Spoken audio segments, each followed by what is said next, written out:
the only thing worse than disappointing yourself by doing something that you never thought you'd do, or that you're ashamed of, or just don't like, is not being able to admit it. Worse than that, actually, is lying about it. And I have done both. I want to give you 3 ways that I've disappointed myself recently, and I want to share 3 things that I do just to let it go and get over it. I was once told I was a people pleaser. And I kind of thought, I actually don't think I'm a people pleaser. But then for a few years, I believed this woman who told me that. I thought, well, she must be right. She's an older, smarter woman, so she's probably right. I'm a people pleaser.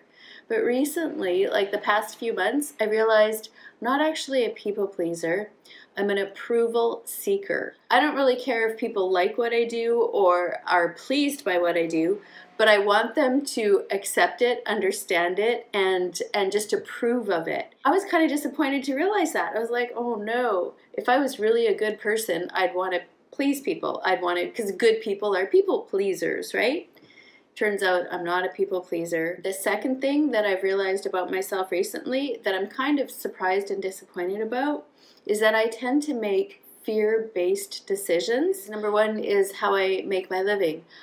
It's not illegal or immoral, but I'm a blogger, so I've been making money blogging for over 10 years, and I write tips-based articles to help people get through relationship problems or let go of things that they're holding on to, and I've always done it for the money. Really kind of disappointed to learn that, you know, I've been avoiding writing what I really want to do, which is writing a novel. So that's how I'm learning the difference between making a fear-based decision that isn't necessarily bad or wrong, but it's just not the best decision for me, versus making a decision that I'm passionate about and that really lights me up. The third thing that I recently realized that I'm kind of disappointed about is I don't care what the research says about socializing and how healthy it is to socialize and how good it is to be with people.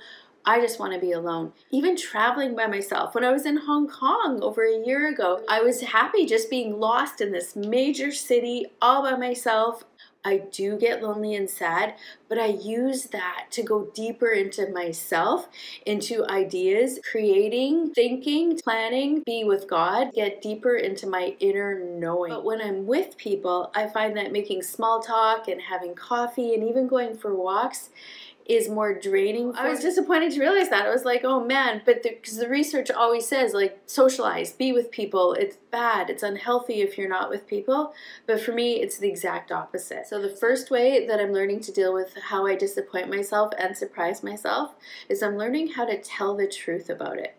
So instead of making up excuses like, oh, I would really love to go to that party, but I can't because my dog is sick, I'm learning how to say, thank you, I'm really happy that you invited me and I won't be able to go. And just leave it at that, instead of passing judgment on myself or rushing to explain myself or trying to make up excuses or lying, which is worse. The second thing that's really helping me overcome my own self-disappointment is being able to just do videos like this and not worry about how I look. Because I'll look back on the video, I don't actually watch old ones, but I have to edit this video, so I'll look at it and be like, oh, look at your face, you've got these freckles and skin marks and all the stuff on your face. And don't you care? I just don't care what people think about how I look. And that really helps when I am disappointed in myself, is that I'm just learning in small and different ways to be myself without worrying how what people think and what they say about me. And that helps in the bigger things, like if I do have to say no to something big like a Christmas event or a wedding, then if I've said no to the little things, saying no to the bigger things is much easier. The third thing that really helps me deal with my own self-disappointment is that we are learning and growing all the time. You are a fascinating creature who is always changing.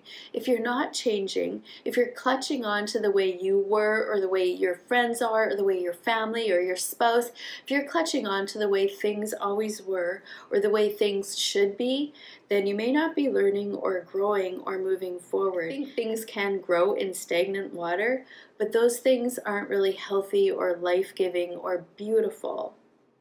Speaking of flowers, so if you do learn something new about yourself that is disappointing or surprising in some way, or if you learn something new about a friend or family member, like me, who is surprising you or disappointing you in some way, know that this is the natural course of things. This is the way that people and plants and life grows.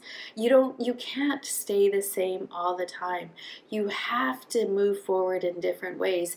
And sometimes that means you have to realize something hard or negative about yourself or someone else in order to move forward and grow and blossom. Take good care of yourself, even when you disappoint and surprise yourself, because you are worth taking good care of. Mwah! So we got these flowers from friends. Thank you. For me? Oh, thank you.